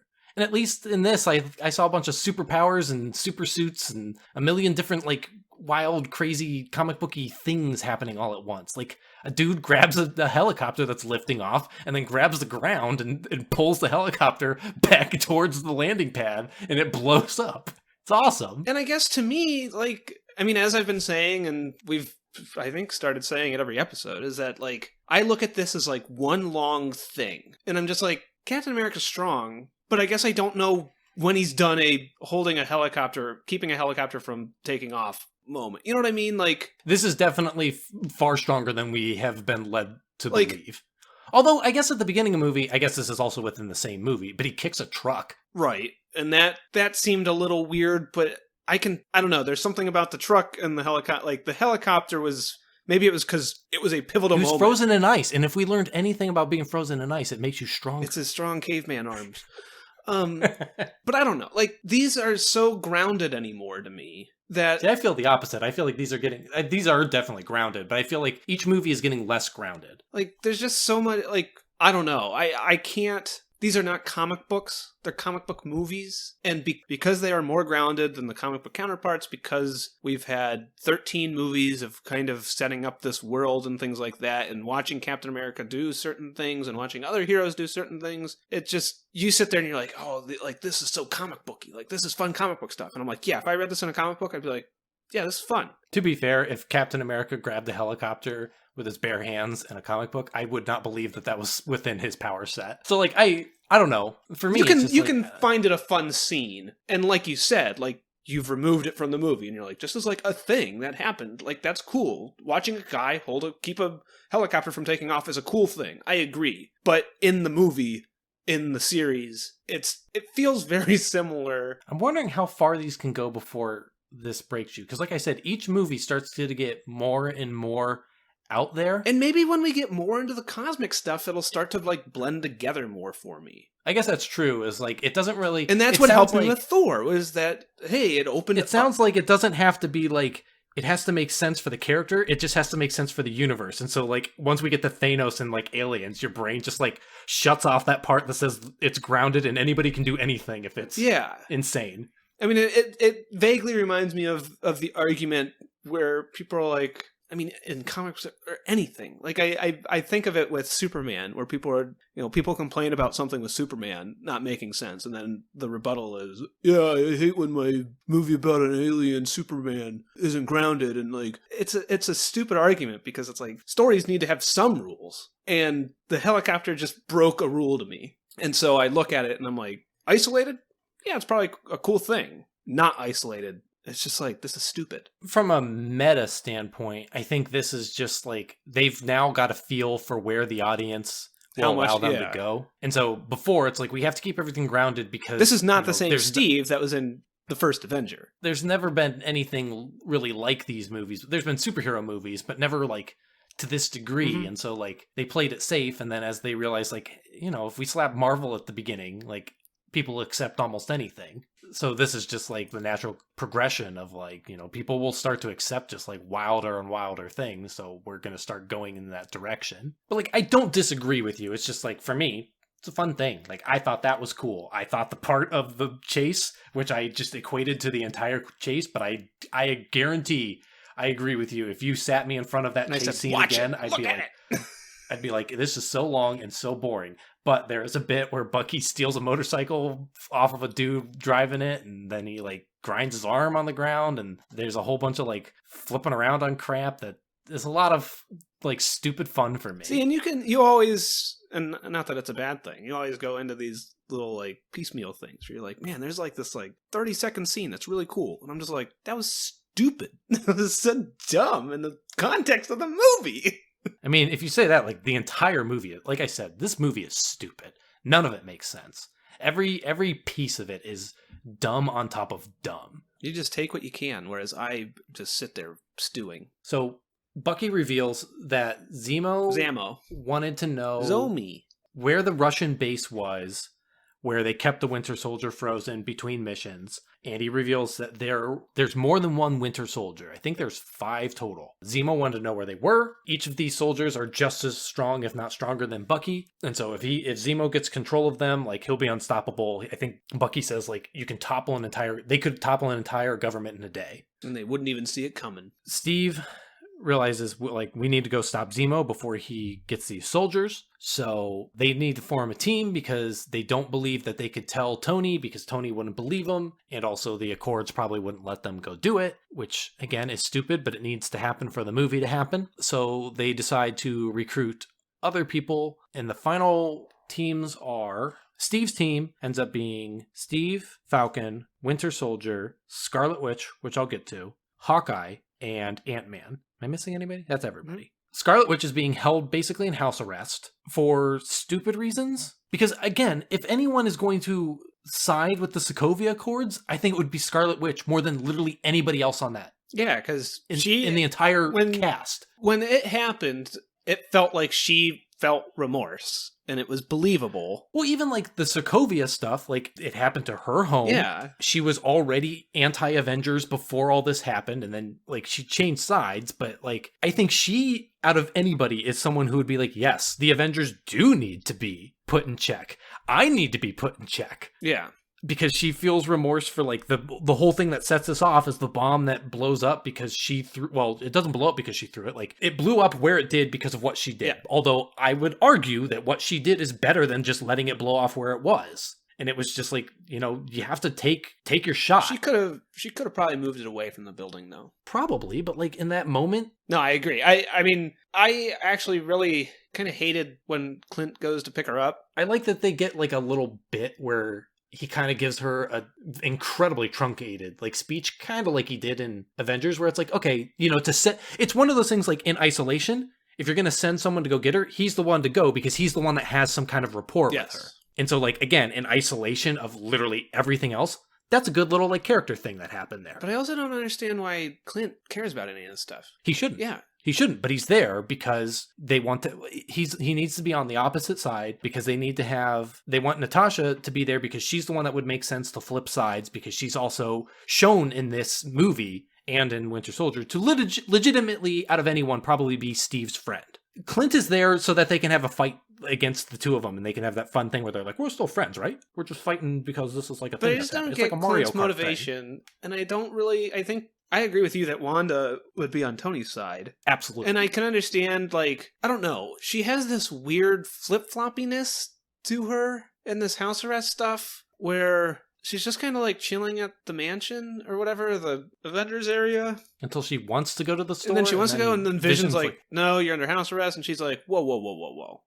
That's crazy. And like, I don't understand why she's under house arrest. Like, it's... Well, I can kind of see that because Tony's whole thing was like, if we keep everybody out of public eye until we sign until we sign this accord. But even before, like when they were signing the accord, like I could understand movie logic. Like I don't agree with it, but I can like follow the movie logic of like if she was on Tony's side, but then she finds out that like she's basically under lock and key, kept as a prisoner, being, you know, treated as a literal witch, that then she like changes her mind. But like they even say before when they're like, who's gonna sign it, and they mention like Wanda, and I think it's Iron Man says like, you know, to be determined. And it's like, again, like I feel like she'd be on board from the start, but she's someone that is even shown to like not know where she lies. I just don't care about the stuff with Clint and Wanda and her fighting Vision a little. I don't know, she just kind of like hems and haws, but not in any interesting way, just in a way that's like, we need to keep the scene going, because Clint stalls Vision and he's like, okay, Wanda, let's go. And she's like, but Vision's here. And he's like, I got that covered. And then he covers that, and then he's like, okay, let's go. And she's like, I don't know. And then Vision comes undone, and then she kills Vision, and then she's like, okay, let's go. And it's like, what? Tony puts together his team, which includes Iron Man, War Machine, Black Widow, Vision, Black Panther. I feel like Black Panther is like a third. I feel like he is definitely on the anti-Winter Soldier side. Plus, like, because he was there for the Accords in the first place, because it was the Wakanda. But he spends all his time being like, I'm not my father. And also, like, he basically, out of everyone, he is the vigilante. Yeah. I mean, no more than, like, Captain America is. But, like, he is also, like, going off on his own to do whatever he wants. When they were at the place to sign the Accord, and then the bomb blows up, he was, like, the first person to be like, time to be a vigilante. Yeah. But I guess, like, I understand why this is less of, like, an Accord thing and more of just, like, I don't like the Winter Soldier, and I'm on whichever side he is not. I just think it's weird to give him a side. He's just, like, all he wants is Winter Soldier dead. And then another one, like, I don't think this movie really cares about who's on what side, is Tony goes to get Peter Parker. And much like how I think the speech that Sharon gives at Peggy's funeral is in direct opposition of where she ultimately falls into the Marvel Universe as it currently stands, I think the little bit when Tony is speaking to Peter and he asks why he does it, And Peter doesn't say with great power comes great Yeah, is that weird that he responsibility. doesn't say that? No, I actually like that he doesn't. And the way that he phrases it instead, I think actually better hammers home the idea. Because it bugged me that he didn't say it, but at the same time, it was It also doesn't bug like, me. do you need to ham-fist it in every time you have Spider-Man on this? Like, you know what I mean? I don't care that they don't say it. I actually like that they don't. And specifically the way he says it, which I believe is something along the lines of like, if you have the power to do something and you don't, that's when bad things happen. Yeah. Hey, that's the argument that Captain America gave at the beginning of the movie for why they should not sign the Accords. So if any, like Peter either does not know what's going on and he just had Iron Man come and say like, hey, you know that Captain America guy? Can't trust him. I don't know what Peter was told. He got a cool suit. Yeah, he was just like bought. basically given a suit and said like, hey, you got to fight Captain America. And he's just like, yeah, sure, I'll do that. And national hero? Fuck it. Whatever. Like, what the fuck? He doesn't ask any questions. And like I said, like they specifically have a moment in this movie where Peter says the exact same thing that Steve says at the beginning of the movie about why they should not be signing these Accords. Like, this movie does not care where anybody lands. They just want to make sure that everybody's on the team. And, like, Peter's only in this movie. Like, the Russos said that, like, I think they had someone else, and maybe it was just Ant-Man, but there was something where they had someone in place in case they weren't able to get Peter because there was all that negotiations with Sony and everything. But they really wanted Peter, and he was... I remember it was, like, a big stuff thing. saying that, like, it was important that they got him. Like, he's only in this because he's at the center of the Civil War thing, because he's like the first one to switch sides. And it's like a thing in the comic that Peter goes from one side to the Well, other. it was a huge thing for him to like reveal his identity. Like, I remember that was like national news. But like, he's only here because he's in the comics. And it's like, it's fun that he's here, but he doesn't make any sense. There's no reason why Iron Man would be like, hey, I'm going to go get this kid who I've never met before. Yeah. I just happen to know that he's swinging around New York and he's got superpowers. So yeah, let's throw him in the middle of this superhero battle that He has no business being in. he has no business being in. And like, That's so dangerous. this isn't even just like a little skirmish or anything. Like this, someone ends up crippled by the end of this. Like, and he threw this kid into the middle of it. And like, this isn't even on Tony. Like, Steve almost crushes him. Like, he knows, I guess at this point, he doesn't even know that this kid is strong. But he almost crushes this kid. He throws his shield and like breaks something that lands on top of him. And it's like half a building. And he's just like holding it up. And he's just like, all right, kid, see you later. It's like, do you know if this kid can hold it for that long? Like, do you think he can throw it off of himself? Like, did you even know that he could catch it? Like, you could have just murdered a kid, Steve. He can't stop. It's wild. He won't stop, Andrew. It is wild. And this whole fight in the airport, there's a lot of fun stuff that happens in it. It's also, like the rest of the movie, very long. That's so long. Like I said, when you look at it as like, why is anyone doing this? It's all stupid. But like individual moments, I think the stuff with Peter fighting the Winter Soldier and Falcon is a lot of fun.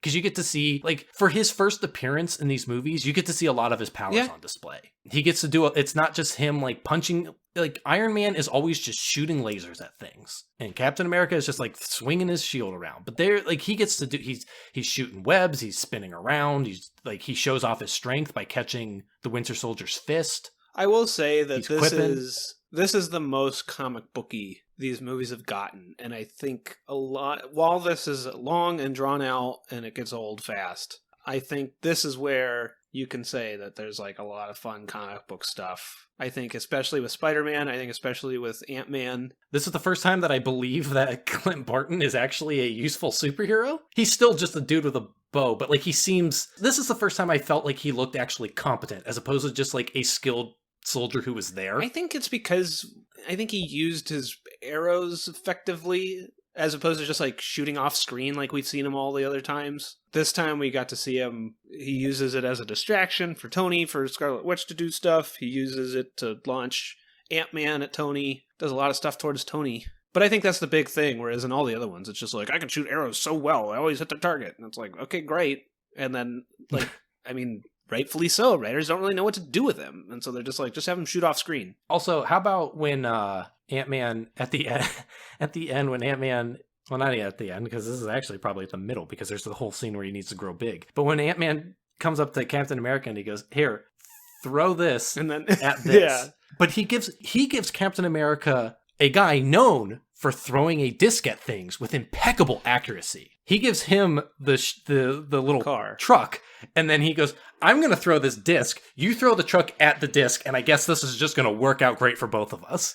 I complained about Wouldn't- Paul Rudd and Ant-Man, and maybe it's because he doesn't have a ton of time, so he doesn't, like, all he needs to do is be Paul Rudd, but I thought he did. He was, like, way more fun. I think you're right. I think part of it is because in the Ant-Man movie, he's the focus, so he kind of needs to be on all the time, and so if he's not constantly This, firing, he kind of works off of other people, and he stands out. and he gets to just kind of like say a bit and then move on. It doesn't have to be like, look at me, look at me, look Yeah. at me. Like the Ant-Man movie has, like, he's always there, so if he's not always on, then it's like, he's not really doing everything, because I did like it's his- hard to have a character constantly be there and be doing stuff. But like in this, he just gets he gets to say a bunch of fun stuff. Like I said, I like his Wanda thing where he turns around, he's like, I know you too.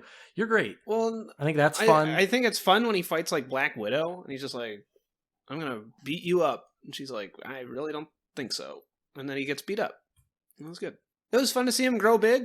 Although talking about a movie about Collateral, then he just, like, steps on a bunch of cars and rips off Again, plane for a wings. movie where Iron Man is like, we destroy so many things because of an oopsie accident with someone, like, with a villain blowing Time to get a themselves kid up. involved in a superhero fight. Yeah, time to bring a kid into, like, blowing up a million planes. And, like, Vision, when the Winter Soldier and Captain America are running towards the hangar where they found the Quinjet, Iron Man is like, Vision, stop him. So Vision shoots his laser beam The strongest at a attack he fucking- has.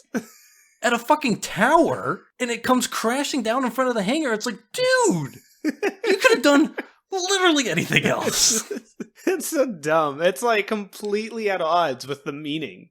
And again, like, if Vision was on Captain America's side and he was just like, vigilantism for the sake of vigilantism, I'm gonna blow up I'd buildings be all like, day. I guess so. But, like, he's like, we've got to be reined in by the law, but also, This is badass. yeah, it's fucking nonsense. It's all here. I mean, this whole movie is just to facilitate this fight. And it's 2.5 hours of just getting to this fight, and then they get to it, and they're like, oh my god, I think we have a fourth act. We set up all this gobbledygook to make this happen, and now we gotta sort that out. So they get to the Quinjet. Like you said, Black Panther is falling after them. Black If Widow is Bucky just like, wasn't "We're in just this gonna movie, shoot him." and this was like an hour and 45-minute Civil War movie about Tony being like, hey, I think we're not doing great stuff, and we need to be reined in. And Captain America was like, no.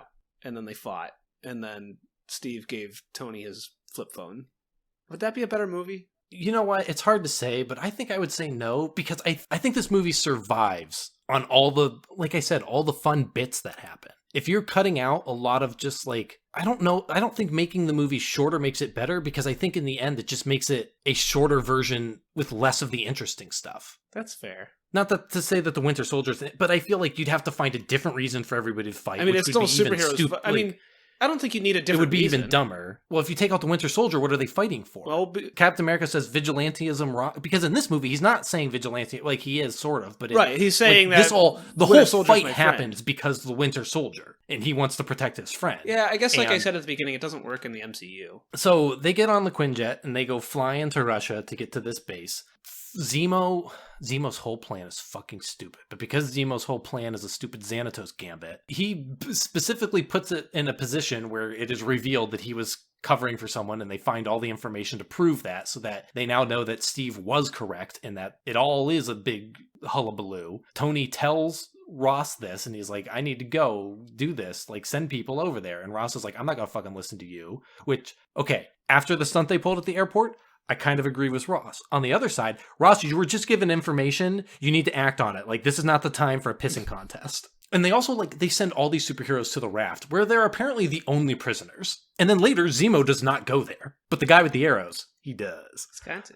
So they send him to the raft, which is literally a submerged, like, prison underwater. Tony decides that he's going to go help his friend Cap. He goes out to Russia, he meets them there, and they decide that they're all on the same side now, and he no longer wants to capture the Winter Soldier. He's like, I believe in what's happening. They go there, and it turns out Zemo wasn't going to release the other Winter Soldiers. He wanted to kill them all because he hates super-powered people, and he's just like, fuck that shit. I don't want them to get loose. But also, it turns out, like, that wasn't even his plan. That was just like a happy little side effect. His whole plan was to literally get everybody to fight each other, which is complete and utter nonsense. The fact that it all worked out the way it did is complete garbage. And so he reveals that he shows them the video that reveals that the Winter Soldier killed Tony Stark's mommy and daddy, and then Tony Stark throws a temper tantrum. And then the longest fight scene in the history of mankind goes on for 4 hours, where the Winter Soldier, Iron Man, and Captain America all fight each other because Iron Man is throwing a tantrum, and Captain America is trying to get him to calm down, and he's like, don't make me calm down, he killed my mommy. I hate this. Like, this is the part of the movie, like, it is the final act after a long fight scene at the airport, and it's just another long fight scene, and it's just like they're trying to climb up out of the silo, and then they fall down, and then the suit's getting damaged, and they're all beating each other up, and there's like a fun bit where Bucky and Captain America are tossing the shield to each other, but it's like 2 seconds. And it's just like, there's a part where like Captain America's beating up on Iron Man, and then he's like, hey, Friday, analyze this fight pattern so we can fight back. And it's like, why didn't you do that in the first place? Why are you even in the suit? Looks like the suit can do everything for you. And then they keep fighting, and then he breaks off the Winter Soldier's arm, and then because he uses his uni-beam, and it's just like, there's like a whole thing, he's like, don't kill him, he's my friend. And then is Gwyneth Paltrow done with Spider or with? Nope, she comes back. Okay, she's just not in this one. She has a scheduling conflict. She's like, don't kill Bucky, he's my friend. And then Iron Man's like, so was I. And I'm like, I don't know, are you guys friends? Like, you don't seem to ever get along, and I've only seen you in 2 movies together. You guys seem to hate each other. It's not about how the characters act, it's about what the writing tells us. Exactly. He beats him up and like tears off his helmet, and then shoves his shield into his arc reactor, which doesn't matter anymore. Yeah, I don't know. And then he's like, he picks up Bucky and leaves, and then he's like, leave the shield, that's my daddy's. My daddy made it. Dad made that shield, give it back. And so he drops the shield, and then it's all just dumb. And then, like you said, he sends a phone to him and says like, hey, if you ever need to call me, I'll pick up. And then Steve goes to the raft and breaks out all the other heroes, and then they go to Wakanda, where they're going to freeze Bucky until they can get all the bad thoughts out of his brain. I don't understand what anything can do in this world. We are at the point now where it is like full on, like, what if it happened in the comic books, it could happen here. It's usually a little more grounded. I feel like you probably don't need to freeze Bucky. There's probably something out there, you know? Yeah, I mean, for all it's worth, like, it doesn't matter. Like, he's going to be back and he's fine. Like, in his next appearance, which is, I think, the next Avengers movie. Well, so, okay. When we were talking about it, Kirsten was saying, like, was anybody surprised that Winter Soldier killed Tony's parents? And I think saying was disingenuous, but it was just like another thing.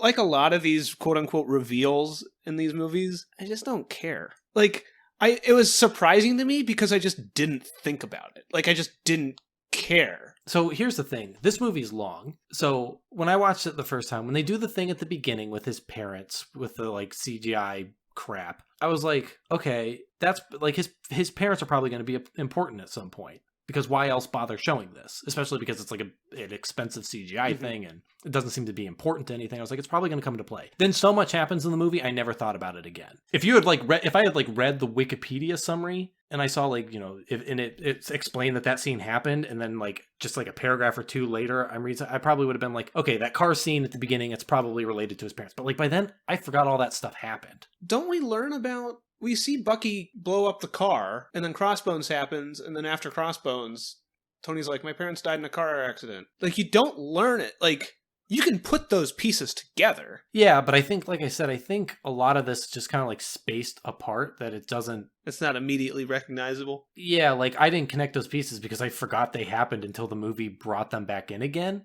And, I mean, I don't know. Normally I connect those pieces, but in this, I don't know. I feel like everything is just so sparse and well, like I said, when Kirsten asked me, because Kirsten said she put it together right at the beginning. And so at the end, when Tony's like, you killed my parents, she was like, yep, I knew that at the beginning.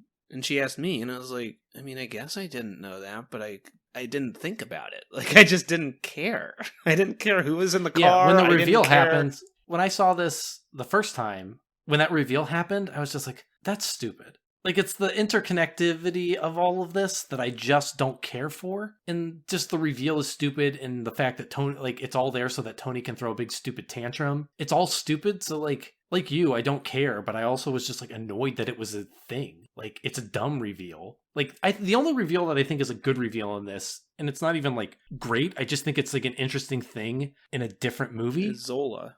Is that Zemo doesn't want to. It's so little of a thing that I didn't really think about. Like, Zemo wants to. I didn't remember what Zemo's plan was. When they said that there were other Winter Soldiers, like, you get that bit that explains that there's other Winter Soldiers, and then, like, a million other things happen. Superheroes fight other superheroes, and I forgot all about it, even the second time through. And when they were getting on the plane, I was like, well, I know that there are no other super. The Zemo Winter Soldier the whole stuff is so disjointed in this movie. Probably because you have to spend 40 minutes watching superheroes fight over something unrelated. Like I said, like, the mystery of everything, like, Winter Soldier, I feel like is a very, like, well-constructed movie where, like I said, like, you know who the villain is, like, in his turn as soon as he shows up, because what else is he doing there? But, like, it's a well-constructed movie where there's pieces and hints throughout the whole thing. In this one, like, those are there, but it's also, like, all those pieces are part of a smorgasbord of a million other scenes. Like, if you take out, if this was just a Zemo wants the heroes to fight, like, and he's using the Winter Soldier to do it movie, and instead you take out the whole airplane scene, and instead it's all Captain America and Iron Man. If you take out all the Avengers stuff, and instead it's like Iron Man wants to capture the Winter Soldier because the government says they need to do it. Captain America says the government's wrong. He's my friend, and and it comes down to that. Then I think I think I would have put those pieces together immediately that the Winter Soldier killed Iron Man's family. But there's like so much other stuff around it. Like I said, even watching this movie before, like, I knew that the soldiers weren't a thing, so I never thought about them again. When they were running to the Quinjet, I remembered, I was like, oh yeah, like, they're going to where the other Winter Soldiers are, but I know they're not a thing. I know that it's not going to be a battle against 5 other soldiers because I've already seen this movie. Plus, that whole thing was stupid. When it has, like, the flashback, and they're like, I'm super strong, and I'm just going to beat all you up. And then Zemo's like, get me out of here, Bucky. Well, that wasn't Zemo. That was the soldier that was at the beginning of the movie that Zemo was. And then in the post-credits Which scene, one? There's 2. No, we already talked about the mid-credits one. I'm talking about the post-credits What one. was the mid-credits one? That's where Bucky's in Wakanda. We were talking about that. Oh, yeah. Where they were freezing him. When they were freezing him, and you were like, oh no, why would they freeze him? But in the post-credits scene, Peter turns on like a holographic bullshit thing on his web shooter that's dumb, and I hate it. You say that. When did they make that suit? You say that, and I sent you that picture of him doing the same thing, and you're like, I don't get it. What's weird about this? No, I love, in the classic comics, Spider-Man always had like a flashlight of his face on his belt, and I love that because it's like stupid comic booky nonsense. That's what you love. Fun. You love in all this movie. Remember in the movie we had the stupid comic book nonsense, and I was like, I don't like it, and you're like, I like it. I know what you're doing. I hate this because it's a Tony Stark bullshit thing. And you have an irrational hatred of Tony Stark. Oh, it's rational. It's unfair, maybe, but it is definitely rational. Can we talk about how good Marissa Tomei is? Marissa Tomei's fun. I don't think she really does much in this movie. But she's fun. I don't like the Tony Stark crap, and I just, as a teaser, I just don't think there's more interesting things that you could do with Spider-Man, and just like, look at this stupid holographic thing that's going to show that there's more Tony tech. This is not it. That doesn't make me excited for Spider-Man. That's just more Tony Stark bullshit. Here's the thing. Remember at the beginning of the podcast series 20-somethings with attitude.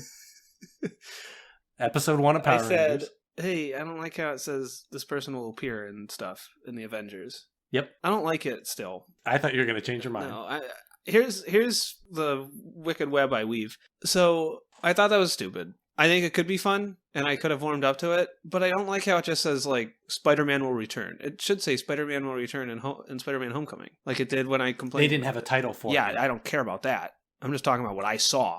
I don't care about the reasons. But they haven't done that for a long time. Like, these things don't register to me. When they say, like, so-and-so will return, I'm just like, yeah, it's like a fun thing. They've all just said it's an interconnected so-and-so universe. will return. They don't say the movie. And I feel like if you're going to do that, you should at least say the movie. And then you can be like, ooh, I'm going to... But they don't always have a title. Generally, it's just like they know that this character will show up. And like, everybody knows it, but it's just like a fun thing to be like, I don't know. It's like a part of the interconnective stuff that I'm just like, it's neat to just have this affirmation that like this character is going to go on to do things. See, and that would read better to me if they knew the title.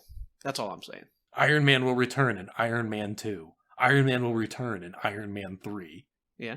That's stupid. Yeah, that's why I said it was stupid back then. But now that they're all like showing up in other things and they're like, hey, this person will be in the Avengers now, and then this person's going to return and Captain America's going to return in Iron Man 3, and Spider-Man's going to return in Spider-Man Homecoming. All right. Well, I don't know what to tell you. I want you to reaffirm my state. You're such a correct, smart boy. I know.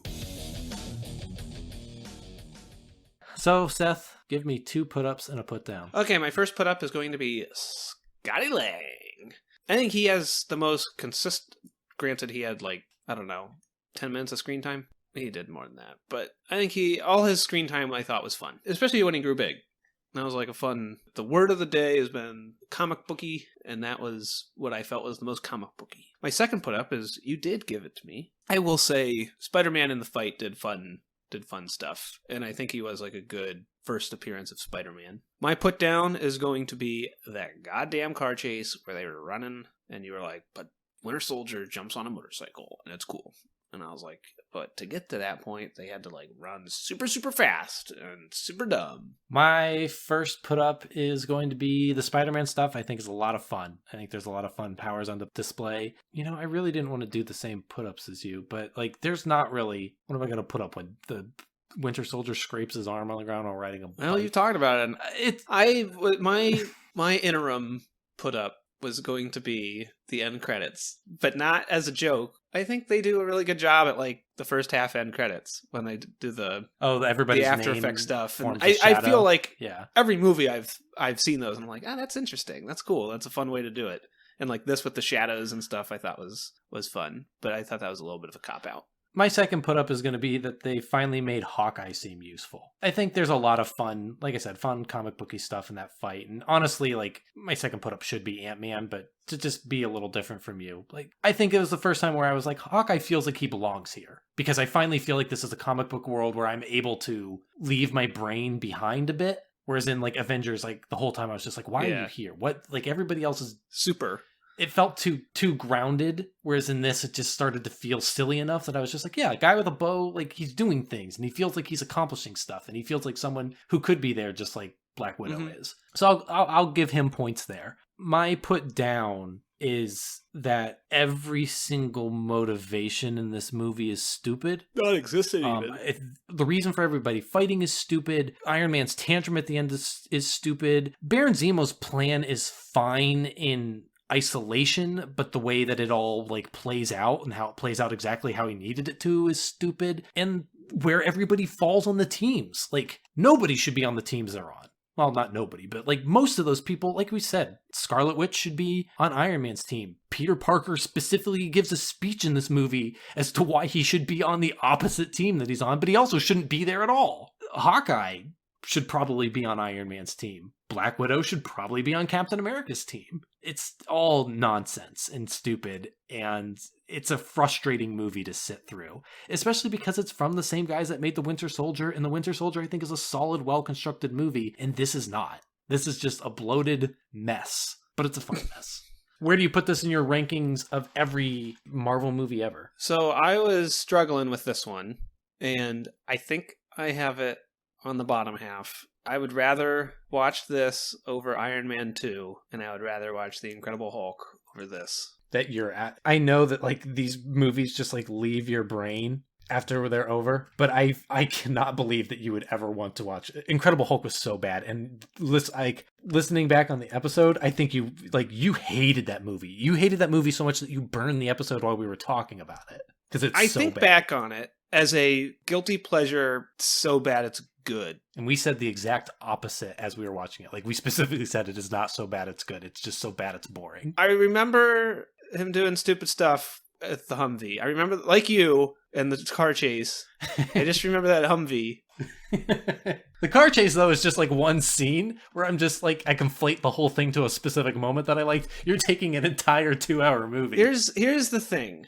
These have been burned from my brain. And so I was sitting here and I'm like, I'd rather watch the first Captain America than this. And then I have Zack Snyder's Justice League, which is a weird one that doesn't really count. Which I guess it should probably, now that I'm looking at it, maybe it goes above Incredible Hulk. It's all probably so interchangeable. I was sitting here. So my last 5 movies are The Incredible Hulk, Captain America Civil War, Iron Man 2, Iron Man 3, Thor: The Dark World. I have literally no idea what happened in Iron Man 2 and Iron Man 3. Iron Man 2 is the pussy one, right? No, that's Iron Man. All 3. I know is Iron Man 3 has a bunch of Iron Men, but not Ultron. I literally remembered nothing about Iron Man 2. I don't even remember what happened in Thor: The Dark World. So that's why I had to put it above those. So I put this is in number 5, and that's really just because I put this above Avengers Age of Ultron, underneath Captain America the First Avenger, and it's honestly, I think this is the best Avenger movie. Like, it's dumb, it's long, but I think it's also the one that has the most like fun Avenger-y things that like I would rather sit through this than Ultron again. Like, I think Ultron isn't that interesting of a movie. There's fun stuff that happens in it. It's better than the first Avengers movie, but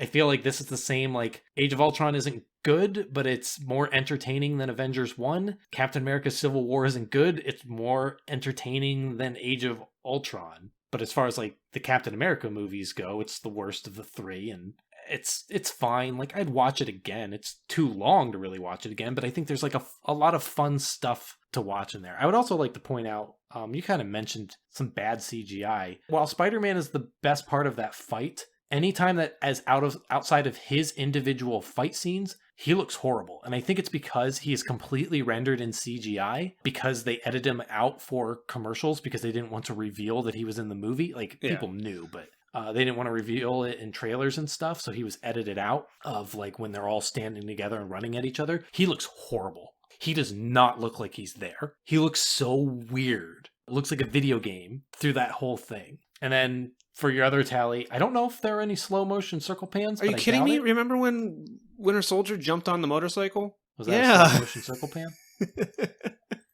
There's no lasers. Blue space laser, but there is a yellow face laser that shoots across, like, I don't know, 400 yards. Yeah. Well, and the unibeam. To snipe Rhodey out of the sky. Yeah, to touch on what you were saying about placement and stuff, I think I'm starting to hit a divide. It's either better or worse than Captain America: The First Avenger. And in the moment, Captain America Civil War is just so long and boring. I know I've said I was bored in a lot of these movies, but this one was just boring. I mean, even during like some of the fights and stuff, even during like the tarmac fight. I just find it funny that I know I talk about all this stuff Hulk and then you edit it and you got all these gotchas in your bag. Yeah, I'm a fickle man. Like, I go by the seat of my pants. It's just funny, specifically because of The Incredible Hulk, because that movie was horrible, and it was like the one movie you didn't even want to talk about. You hated it so much. Yeah, but now I've been through this 13 times, and I'm like, I didn't know what I had. See, I don't think that's true. I think what it is just like they just get purged from. I think I remember The Incredible Incredible Hulk, and I remember it being stupid, and I remember some parts being funny. It probably should go above Justice League. Not that it really counts, but I feel like, I don't know. See, I have The Incredible Hulk like straight at the bottom, and nothing will ever like that movie is horrible. It is one of the worst movies I've ever seen. I don't know, man. Have you seen Captain America: Civil War?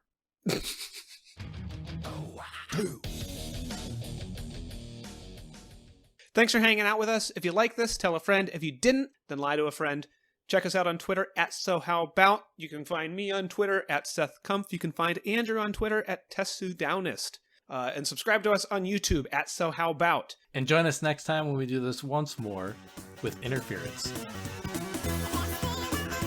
Watcher.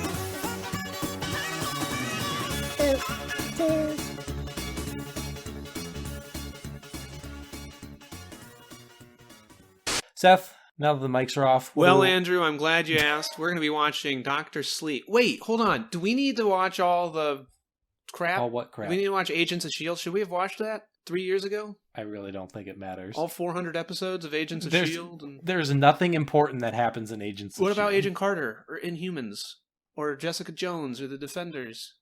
Anyway, Seth, now that the mics are off. Like I said, we're going to watch Doctor Sleep. Doctor Strange Sleep.